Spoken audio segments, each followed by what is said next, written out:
What all topics did we cover in supply? Supply, which includes meaning and definition of supply. Then supply function, या जिसको कहते हैं factors affecting supply या determinants of supply, वो किया. उसके बाद हमने किया लॉ ऑफ सप्लाई, कि how does the law works और उसकी असम्पशंस क्या हैं. ठीक है. फिर हमने किया चेंज इन सप्लाई.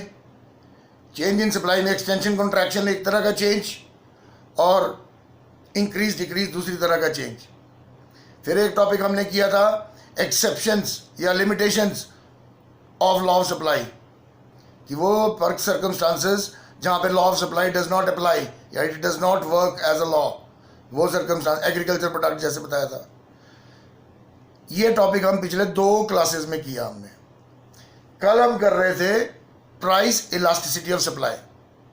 अब इसमें प्राइस वर्ड क्यों लगा है? क्योंकि प्राइस के कारण सप्लाई चेंज हो रही है. रुतवा, ऋषभ, आरती, बेटा अपना अपना कैमरा ऑन करो आप. यश, अधिराज, अधिराज, सना. सर 1 मिनट कर रहा हूँ सर. हाँ करो बेटा, बिकॉज मैं आपके भी एक्सप्रेशन देख रहा हूँ ना, आपको भी देखूंगा ना फिर. ओके. तो इलास्टिसिटी ऑफ सप्लाई, और इसको हम प्राइस इलास्टिसिटी ऑफ सप्लाई क्यों कहते हैं? क्योंकि प्राइस के कारण सप्लाई में चेंज आ रहा है. वैसे हम डिमांड के केस में भी प्राइस इलास्टिसिटी ऑफ डिमांड कहते थे, क्योंकि प्राइस के कारण डिमांड में चेंज आ रहा था. लेकिन डिमांड में 2 और भी थे, वो हम फिर करेंगे, नहीं तो अभी कंफ्यूज हो जाओगे आप. उसको कहते हैं income elasticity of demand and cross elasticity of demand. बड़ा सिंपल से कॉन्सेप्ट है, आप जानते हो, सिर्फ एक बार बताना है आपको कि इसको कहते हैं. तो जैसे डिमांड था वैसे ही सप्लाई है. Price elasticity of supply is equal to percentage change in quantity supplied divided by percentage change in price. आज तो दिख रहा है, विजिबल है? Yes sir. Yes sir. ठीक है. तो डिमांड से सिर्फ इसमें इतना ही चेंज है कि इसमें एस लगा हुआ है, बाकी सेम है सब कुछ. इधर भी एस है क्योंकि ईडीपी होता था, अभी ईएसपी है, और इधर सप्लाई आ गया डिमांड की जगह.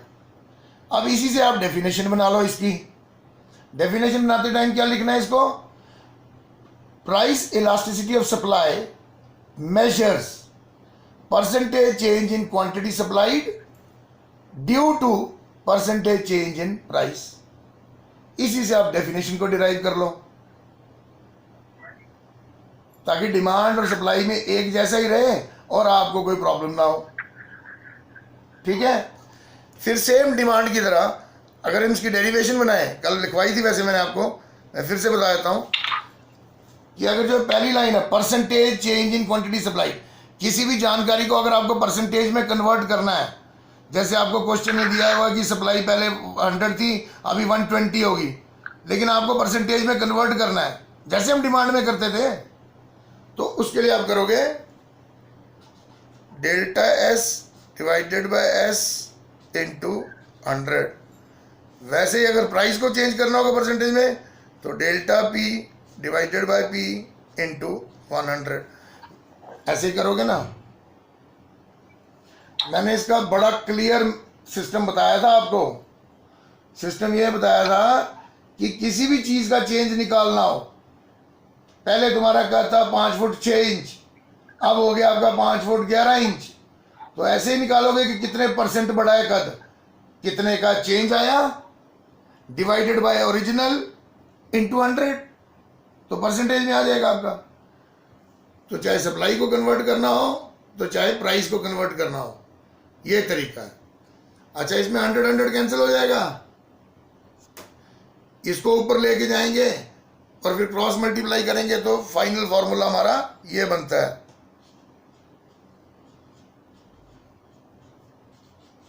आप डेल्टा क्यू लिख सकते हो आप, क्योंकि Q stands for both quantity supplied भी और क्वांटिटी डिमांडेड भी.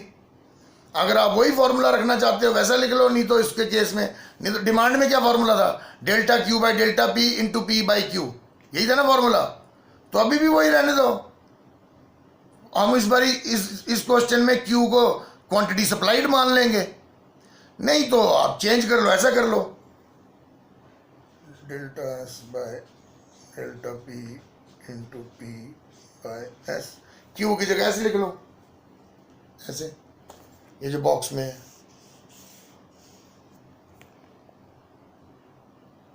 कोई चेंज नहीं किया, सिर्फ क्यू की जगह मैंने एस लिख दिया। ये क्वेश्चन निकालने हैं बेटा आपने, तो कॉपी हाथ में पास में लेके आप लिख लो इसको। और ये स्टेप भी हेल्प करता है, जब हमको एक को किसी एक को प्रतिशत में कन्वर्ट करना होता है, परसेंटेज में कन्वर्ट करना होता है, तो ये स्टेप भी हेल्प करता है। और ये स्टेप तो सॉल्यूशन के लिए हेल्प करता है, ठीक है। तो ये आ गया। अच्छा, इसमें जैसे हमने डिमांड में तो मैंने आपको 2-3 मेथड करा दिए थे, एक टोटल एक्सपेंडिचर मेथड भी करा दिया था। सप्लाई में सिर्फ यही है, और ये न्यूमेरिकल बेस्ड है, इसके न्यूमेरिकल्स आते हैं, ठीक है। एक मेथड और है जिसको कहा जाता है ज्योमेट्रिक मेथड। मैं समझा देता हूँ फटाफट, आपको बड़ी आसानी से समझ आ जाएगा। फिर आप घर में रीडिंग मारना ना, जितना मर्जी कॉम्प्लिकेट करके दिया होगा बुक में, देखना आपको तुरंत समझ में आ जाएगा।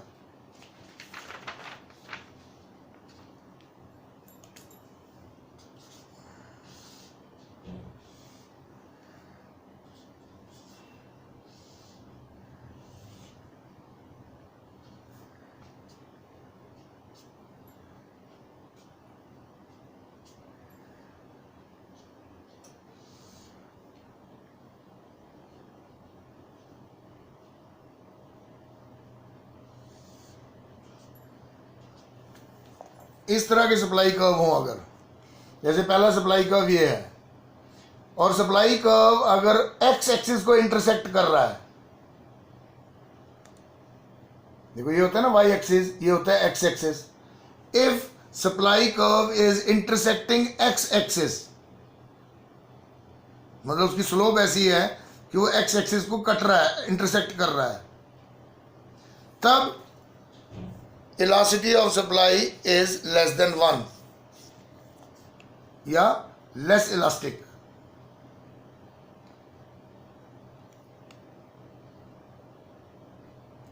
लेकिन अगर सप्लाई कर्व ऐसा हो, ऐसा वाला, कि उसकी स्लोप ऐसी होगी वो वाई एक्सिस को इंटरसेक्ट कर रहा हो,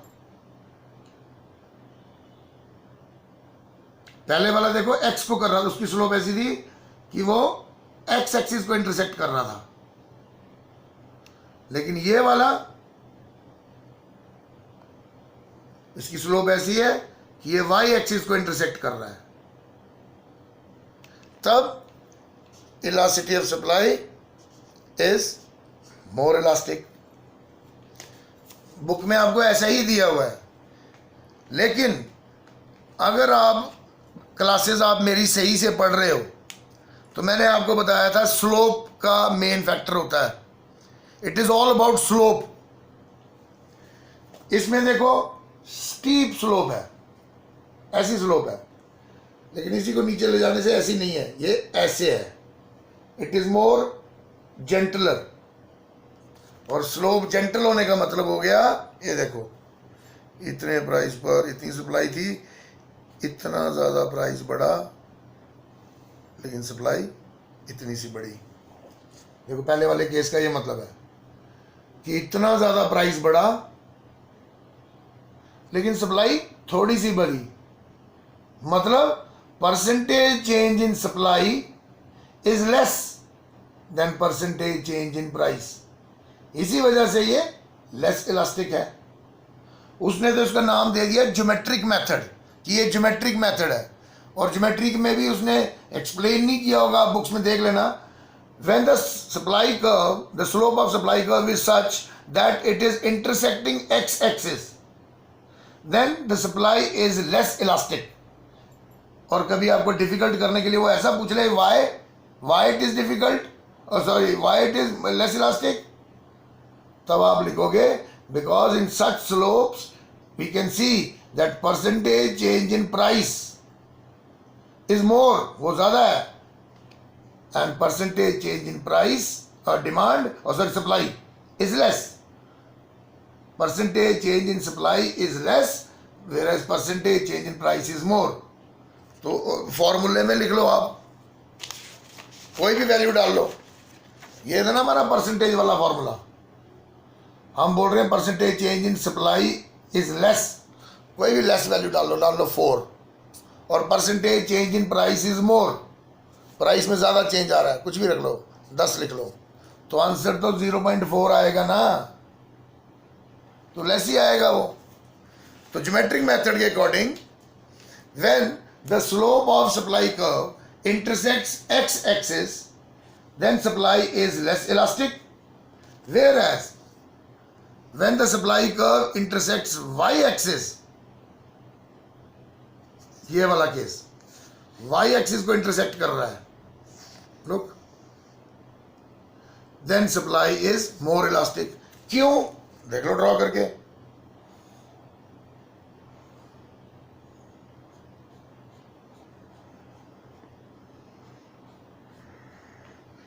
इसमें देखो प्राइस में थोड़ा चेंज आया और सप्लाई में ज़्यादा चेंज आ गया.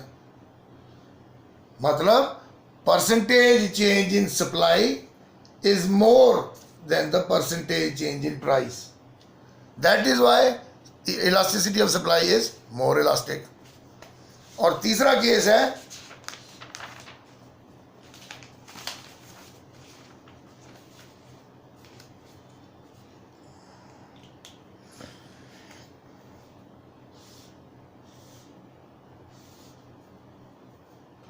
when supply curve passes through origin, when it is intersecting origin.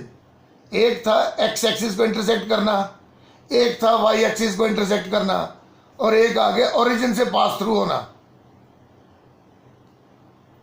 तो जब इससे पास थ्रू होगी then elasticity of supply is unit elastic.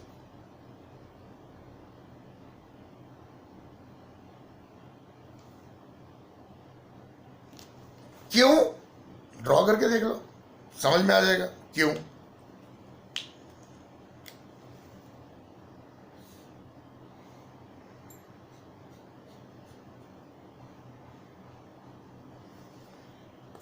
जितना प्राइस में चेंज हुआ उतना ही सप्लाई में चेंज हो गया. मतलब percentage change in price is equal to percentage change in supply. तो फॉर्मूले में ऊपर भी 5 है नीचे भी 5 है, तो इक्वल टू 1 ही आएगा ना, जब दोनों के प्रतिशत ही सेम है. ये इन्होंने कईयों ने ऑफ कर दिए, अंबू, इक्वेन, Rutva, Adhiraj, Sana, put them on बेटा. Why are hesitating? तो ये है ज्योमेट्रिक मेथड आपका. ठीक है, इसको 2 तरह से आप एक्सप्लेन कर सकते हो. एक लाइंस के through,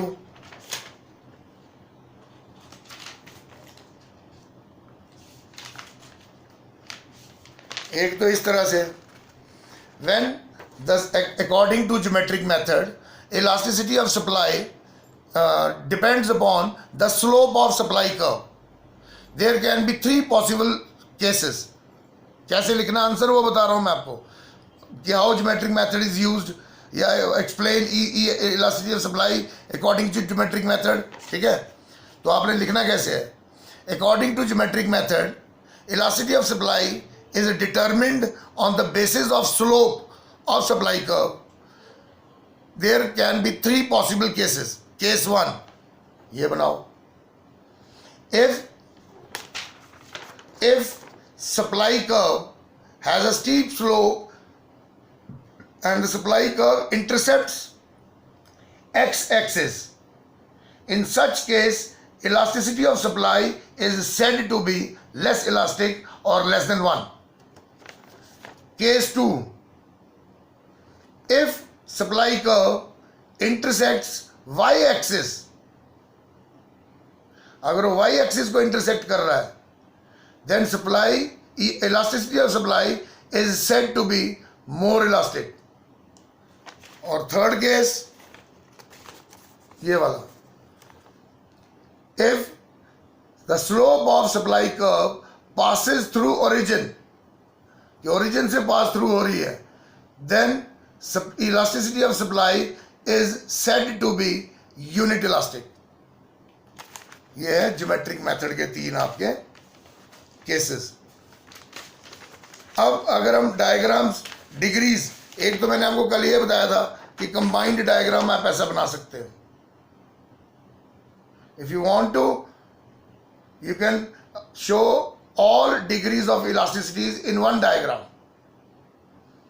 Then it is a vertical line, perfectly inelastic.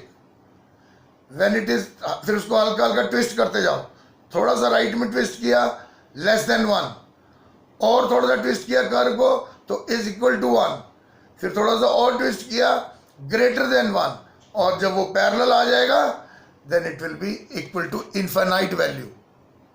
Then the value will become equal to infinity.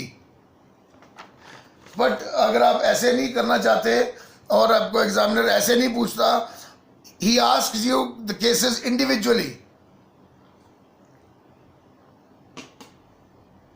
बेटा try to understand my point. ये तो चलो अभी हम सप्लाई पढ़ रहे हैं, लेकिन इलास्टिसिटी ऑफ डिमांड तो आपको यूनिट टेस्ट में भी आ रहा है, तो उसमें भी तो ये कॉन्सेप्ट लग जाएगा. जैसे आपको क्वेश्चन दिया हो कि mister Shyam buys this much of good when the price is this and when price rises by this percent he start purchasing this much good, question दिया है और उसमें ये नहीं लिखा कि कैलकुलेट करके बताओ आप इसका ईडीपी. आपको बोला है उन्होंने show the elasticity of demand, तो आपने पहले पूरा सॉल्व करना है.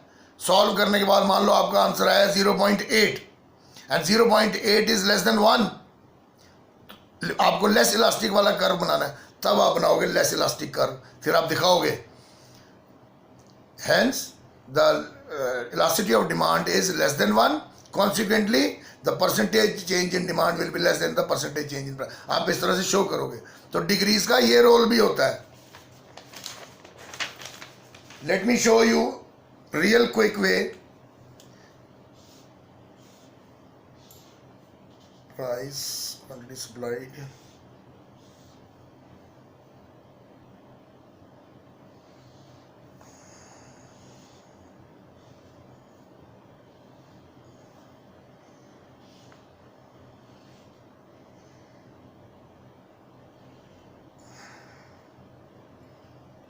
Look, these can be your cases.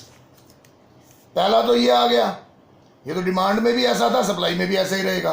Perfectly in elastic, बेलोचदार, क्योंकि इसमें सप्लाई में कोई चेंज ही नहीं आ रहा, तो इन इलास्टिक है ये.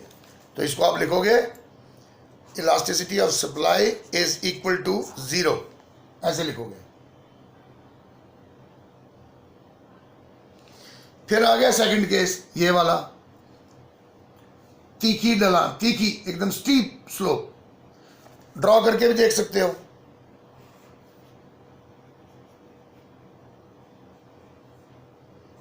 डेल्टा एस डेल्टा पी, देखो इसमें परसेंटेज चेंज इन प्राइस ज़्यादा है और परसेंटेज चेंज इन सप्लाई कम है, तो आप इसको लिखोगे elasticity of supply is less than 1 और लेस इलास्टिक. कम इलास्टिक है ना, प्राइस इलास्टिक, यू नो मैंने डिमांड के टाइम बताया था इलास्टिक वाला कॉन्सेप्ट, वही इलास्टिक वाला कॉन्सेप्ट यहाँ पे है. प्राइस के मुकाबले ये कम इलास्टिक है क्योंकि कम चेंज आ रहा है. अब थर्ड केस,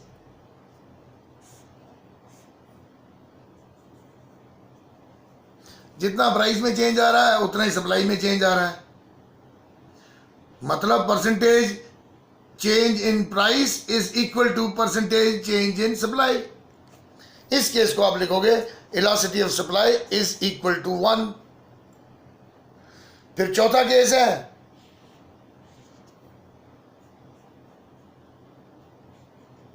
ये वाला, प्राइस में थोड़ा सा चेंज आ रहा है और सप्लाई में कितना ज़्यादा चेंज आ जा रहा है। तो percentage change in price supply is more than the percentage change in price. इसको आप लिखोगे elasticity of supply is more elastic. तो ये 4 केसेस आ गए आपके।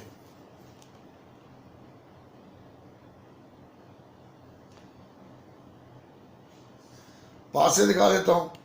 पहला परफेक्टली इन इलास्टिक, दूसरा लेस देन 1 या लेस इलास्टिक, क्योंकि सप्लाई इसमें लेस मूव हो रही है, लेस चेंज हो रही है। फिर यूनिट इलास्टिक, यूनिट इलास्टिक मतलब दोनों की यूनिट्स बराबर है। फिर मोर इलास्टिक, लास्ट वाला, क्योंकि इसमें डिमांड ज़्यादा चेंज हो रही है प्राइस के मुकाबले, तो मोर इलास्टिक। और फाइनल वाला केस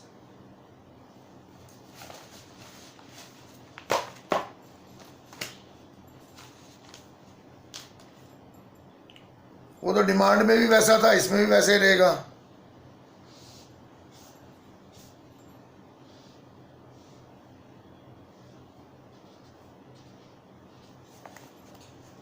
ये वाला, ये बॉक्स के अंदर है। एक आता ना वर्टिकल वाला, वो तो हो गया परफेक्टली इन इलास्टिक। एक ये आता हॉरिजेंटल वाला, ये हो गया परफेक्टली इलास्टिक। डिमांड में भी तो ऐसा ही है। डिमांड में भी जो वर्टिकल कर्व है वो परफेक्टली इन इलास्टिक है, और जो बिल्कुल पैरेलल है एक्स एक्सिस के, जैसे ये वाला है बॉक्स के अंदर, which is parallel to X axis, this is perfectly elastic. उसको सिंबल में लिखा जाता है ESP is equal to infinity, मतलब 8 को लेटा दो, इन्फिनाइट वैल्यू। ये आ गई आपकी डिग्रीज, कि डिग्रीज क्या क्या है। अब आ जाओ न्यूमेरिकल्स पे।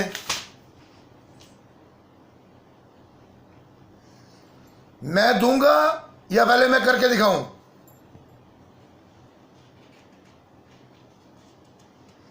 बोलो सर, पहले करके दिखाओ। करके तो मैं दिखा देता हूं। पुलकित अपना कैमरा ऑन करो, Ambu on, Sana camera on करो बेटा, आरती, अरुण, रुतवा, हाँ सभी ऑन करो बेटा, बार बार बोलना पड़ रहा है। देखो क्वेश्चन है, सिंपल से देते हैं क्वेश्चन एक। When price of A commodity, when price of A commodity falls from rupees 12 to rupees 9 and the producer supplies 75% less, calculate price elasticity of supply। मतलब उसने डाटा ये दिया है कि प्राइस 12 से 9 हो रहा है, मतलब प्राइस घट रहा है, तो वो 75% कम खरीद बेच रहा है, क्योंकि हम सप्लाई बढ़ रहे हैं ना अभी। When the price falls from rupees 12 to rupees 9 he supplies 75% less.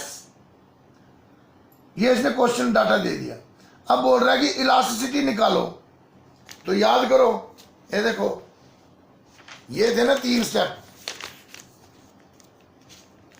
अगर इसने हमको दोनों ही परसेंटेज में दिए होते तब हमने इस तरीके, इस वाले से निकाल लेना था, परसेंटेज वाले मेथड से, ठीक है। अगर इसने हमको चारों दिए होते कि इतने प्राइस पर इतनी सप्लाई और इतने प्राइस पर इतनी सप्लाई, तब ये वाले मेथड से हमारा निकल जाना था, इस वाले से।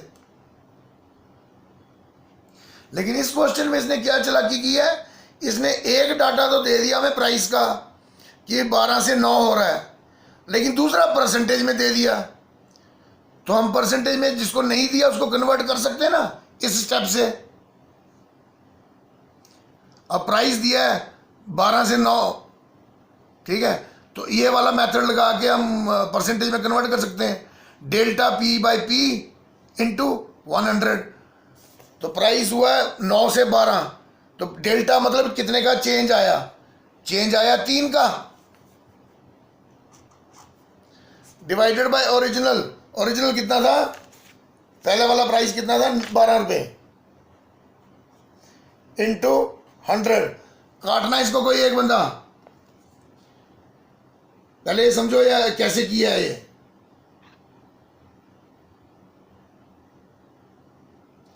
ये समझ में आया जो रेड से लिखा है कैसे किया। डेल्टा पी मतलब कितने का परिवर्तन आया, 12 से 9 हो रहा था तो 3 का परिवर्तन आया ना, तो 3 लिख दिया हमने, divided by P. P means original, पहले वाला प्राइस कितना था, 12 रुपए, ठीक है, इंटू 100। तो काटो इसको, 3 4 12, 25% आ गया। 25। हाँ ठीक है बेटा। सर 2.6 आ जाएगा क्या पुत्र, सर। ESP बोल बोल पुलकित बोल, क्या बोल रहा है। सर ESP सर 2.6 आ जाएगा ना। अच्छा वो अभी निकाल रहे हैं ना बेटा अभी। Yes sir. हाँ देख लेते हैं, हो सकता है वही आ रहा हो। अब हमें ये भी पता चला गया ये भी 25% है। यही था ना हमारा क्वेश्चन।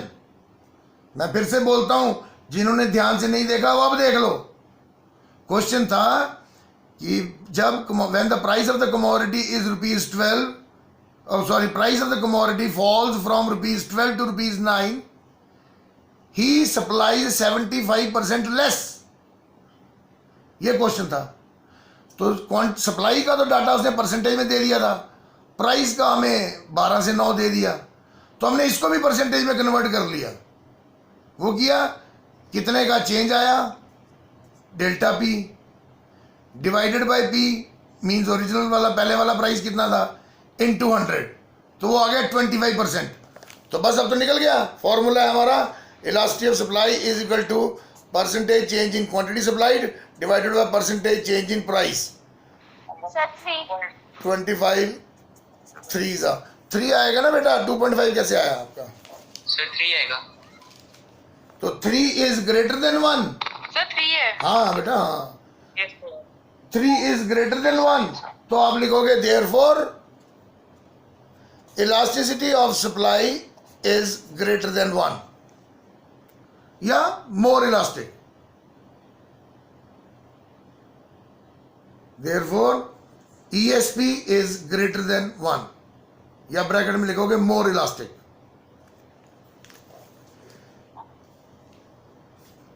चलो लिखो क्वेश्चन। फिर भी मैं आपको अब मैं सबको लाइव देख रहा हूं। ये कैमरा किसका बंद हुआ है, रुतवा ऑन कर। और ऋषभ, तेरे को आज तो मैं कुछ नहीं बोलता हूं बेटा, कल से तू यूनिफॉर्म में आएगा। ऋषभ कल नहीं, आज मैं कोई बात नहीं, आज मैं फर्स्ट टाइम है, मैं कुछ नहीं बोलता आपको। ये सना को क्या है, सना क्यों नहीं कर रही है कैमरा ऑन। Sir 1 second. बेटा वो करो ना उसको ऑन, 3 4 5 बार तो बोल दिया मैंने।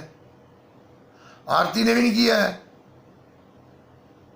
Sir my camera is on. But you are not visible बेटा, I can't see you, whereas I can see the whole class. Sir but my camera is on. Your audio is on, but I don't think your camera is on, beta. And same goes with Arun Singh.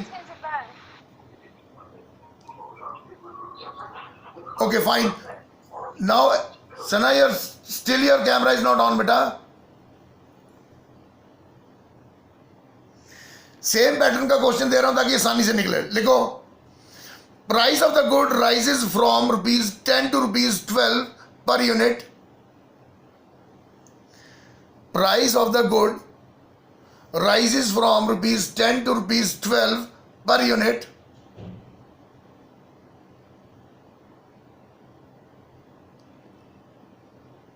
Comma, the producer supplies 10% more. Producer supplies 10% more. Calculate ESP. Sir 2। बेटा जल्दबाजी, आप देखो, ध्यान से देखो। Sir 0.5। हाँ,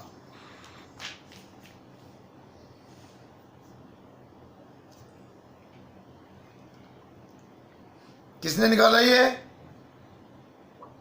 हाथ खड़ा करो अपना, सर मैंने हाथ खड़ा करो। ठीक है बेटा, आसान है, आसान। ये मेरे को तो ये समझ नहीं आती, कैमरे क्यों ऑफ होते हैं बार बार?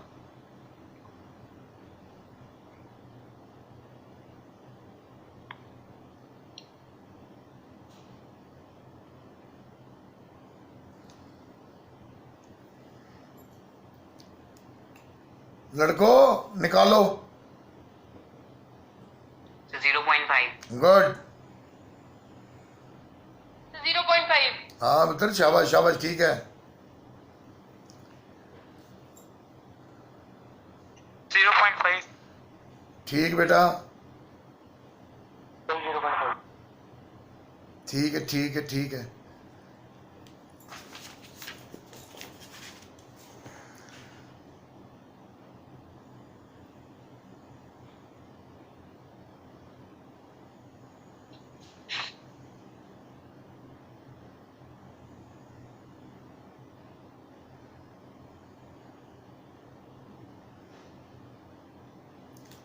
लिखो क्वेश्चन।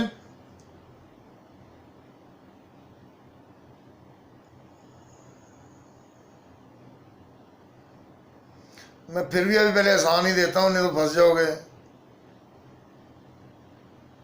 प्राइस टेबल बना लो ना, ताकि प्रैक्टिस अच्छी हो जाए। Price falls from ₹50 to ₹48। Price कम हो रहा है 50 रुपए से 48 रुपीज, और सप्लाई फॉल हो रही है 400 से 200।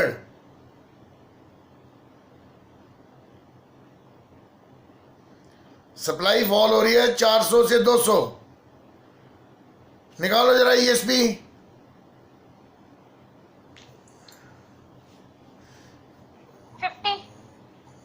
रुको बेटा, 50। 50/4 सॉरी रुको। हाँ हाँ हाँ, फिर ठीक आएगा। 12 point something। हाँ ठीक आ रहा है बेटा, ठीक आ रहा है।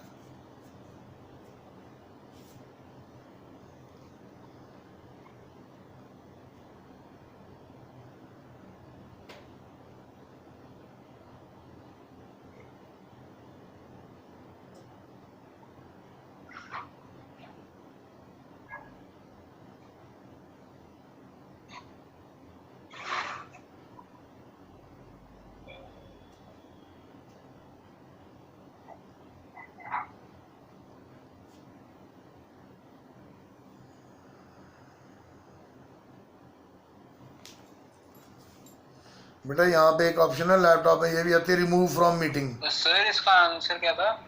आप बताओ ना क्या था। You tell.